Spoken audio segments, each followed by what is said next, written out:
안녕하십니까? 사도행전 70번째 시간, 내 뜻대로 되지 않아도 행복한 인생, 내 뜻대로 되지 않아도 행복한 인생이라는 제목으로 하나님 말씀 증거하도록 하겠습니다. 본문의 말씀 사도행전 25장 13절로 27절에 있는 말씀 가운데 23절부터 있는 말씀 함께 읽습니다. 이튿날 아그리빠와 버니게가 크게 위엄을 갖추고 와서 천부장들과 시중의 높은 사람들과 함께 접견 장소에 들어오고 베스도의 명으로 바울을 데려오니 베스도가 말하되 아그리빠 왕과 여기 같이 있는 여러분이여 당신들이 보는 이 사람은 유대의 모든 무리가 크게 외치되 살려두지 못할 사람이라 하여 예루살렘에서와 여기서도 내게 청원하였으나 내가 살피건대 죽일 죄를 범한 일이 없더이다. 그러나 그가 황제에게 상소한 고로 보내기로 결정하였나이다. 본문은 베스도가 바울의 무죄를 분명히 알고 있음을 말해주고 있습니다. 바울의 무죄를 확인한 사람들을 보면 천부장 푸시아도 그러했고 벨릭스도 마찬가지였으며 지금은 베스도까지도 바울의 무죄를 확인하고 있는 것입니다. 그럼에도 불구하고 바울은 석방되지 않았습니다. 매번 바울이 석방되지 않을 이유가 있었지만 사실상 그 이유가 바울을 풀어줄 수 없는 정당한 이유는 아니었습니다. 그런데 그렇게 판결이 지연됨으로 인해 결국 바울을 로마로 이송하게 된 것입니다. 이것은 결코 우연이 아니며 바울의 기도를 들으시고 약속하신 하나님의 응답이었습니다. 다시 말해 사도행전 23장 11절에 나오는 로마에서도 복음을 전하여야 하리라는 하나님의 약속이 바울에게 이루어진 것입니다. 이것은 바울을 사도로 부르신 하나님의 섭리였고 바울의 기도의 응답이었습니다. 이처럼 성도의 삶은 내 뜻대로 되지 않을 수 있지만 하나님의 섭리 안에 항상 있음을 기억해야 합니다. 저와 여러분의 삶도 때때로는 답답함과 억울함과 또 내 뜻대로 되지 않는 기다림의 시간이 있을 때가 많이 있을 것입니다. 그러나 오늘 바울을 통해 하나님의 섭리 가운데 있는 성도의 모습을 다시 한 번 더 살펴보는 시간이 되기를 간절히 바랍니다. 첫 번째, 하나님의 섭리를 아는 자들과 믿는 자들은 그들의 양심과 도덕과 품성을 정결하게 해야 합니다. 19절입니다. 오직 자기들의 종교와 또는 예수라 하는 이가 죽은 것을 살아있다고 바울이 주장하는 그 일에 관한 문제로 고발하는 것뿐이라.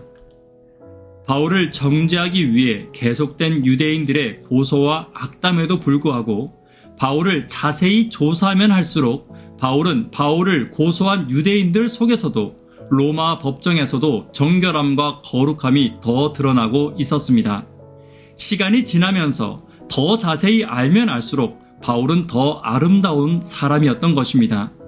이것은 예수님을 만나고 난 후에 바울의 신앙과 믿음의 결과였습니다. 바울은 예수님을 만나고 그의 인생을 그분의 섭리에 맡겼습니다.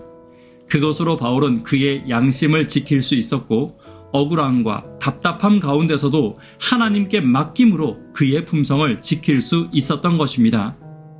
많은 그리스도인들이 하나님께 맡기지 못함으로 분노하고 원망하고 때로는 그들의 양심에 맞지 않는 행동을 하며 도덕적으로 그리스도인과 어울리지 않는 언행을 하며 살 때가 있습니다.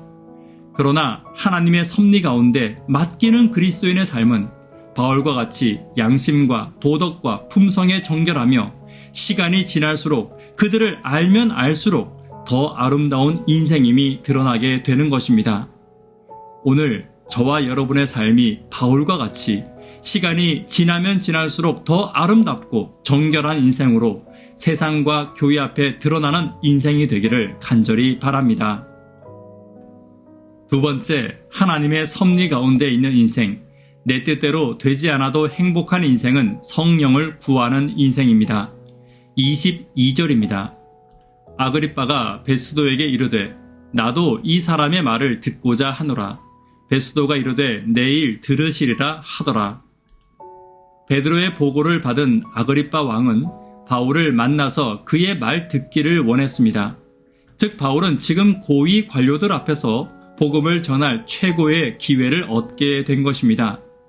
그런데 지금 바울의 상황은 자신의 뜻대로의 상황은 아니었습니다.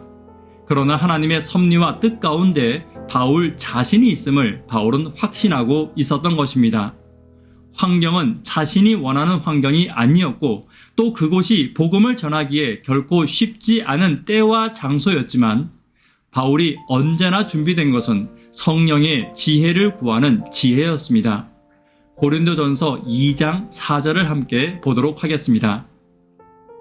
내 말과 내 전도함이 설득력 있는 지혜의 말로 하지 아니하고 다만 성령의 나타나심과 능력으로 하여. 바울은 자신이 원치 않는 상황에서 세상의 높은 자들과 이야기할 때와 또한 순간순간 변화하는 상황 가운데서 자신이 의지할 분이 오직 성령임을 알고 있었습니다.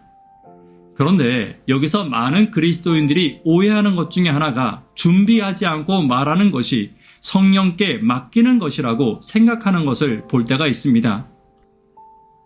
그러나 충분히 준비할 수 있는 상황과 시간 가운데서는 미리 기도로 준비된 반복된 연습과 준비 과정에 성령이 함께 하시는 것입니다. 준비 없이 연습 없이 진행하며 성령의 역사를 바라는 것은 유행을 바라는 모습이고 은혜를 기대할 수 없는 모습인 것입니다. 바울의 경우와 같은 상황은 지금 우리 가운데서 거의 일어나지 않을 것입니다. 지금은 나의 상황과 나의 인생에 성령의 역사가 임하기를 준비하고 예비하고 주변의 도움과 가르침도 들어야 합니다. 그리스도인의 준비와 연습 그리고 성령을 간구하는 기도가 협력하여 선을 이룸을 잊지 않는 저와 여러분 되기를 간절히 바랍니다. 세 번째, 하나님의 섭리를 믿는 인생은 내 뜻대로 되지 않아도 행복한 인생입니다. 바울은 황제 가이사의 법정에 상소한 것 때문에 로마에 가서 복음을 전할 수 있게 되었습니다. 즉 주님이 바울에게 약속하신 그 말씀이 지금 성취되고 있는 것입니다. 바울의 계획과 바람대로 이루어지지는 않았지만 하나님의 뜻대로 그 과정이 이루어진 것입니다. 그리고 그 모든 과정들이 협력하여 선을 이루고 바울의 의로움과 선함과 그가 가진 복음이 시간이 지날수록 더 분명하게 드러나게 된 것입니다. 그는 황제에게 믿을 만한 사람으로 이미 증명되었고 그는 재판을 통해 오히려 도덕적으로나 율법으로나 품성으로나 많은 사람들의 지지를 얻는 사람이 된 것입니다. 성경의 요셉과 모셉과 다니엘을 보아도 그들의 삶이 내 뜻대로 되는 삶은 아니었습니다. 그러나 하나님은 하나님의 섭리 가운데 그들을 두시고 하나님의 뜻을 따라 그들을 더 아름답고 풍성한 은혜 가운데로 인도하여 주신 것입니다. 하나님의 섭리를 믿는 성도의 삶은 내 뜻대로 되지 않아도 하나님의 뜻대로 됨을 믿는 인생임을 기억하는 저와 여러분 되기를 간절히 바랍니다. 말씀에 결론 맺도록 하겠습니다. 하나님의 섭리 가운데 있는 인생은 어떤 인생입니까? 양심과 도덕과 품성이 정결한 인생입니다. 성령의 음성을 듣는 인생입니다. 내 뜻이 아닌 하나님의 뜻을 따르는 인생임을 잊지 않는 저와 여러분 되기를 간절히 바랍니다. 기도 제목 함께 나누도록 하겠습니다. 구도자들을 위해서 기도 부탁드립니다. 학생, 청년, 어린이들을 위해서 기도 부탁드립니다. 성경학교를 위해서 기도 부탁드립니다. 9월에 예비된 침례식을 위해서 계속해서 기도 부탁드립니다. 하나님의 섭리 가운데 내 인생이 있음을 기억하며 내 뜻대로 되지 않아도 행복할 수 있는 믿음이 있기를 위해서 기도 부탁드립니다. 이 시간 개인적으로 기도하도록 하겠습니다. 감사합니다.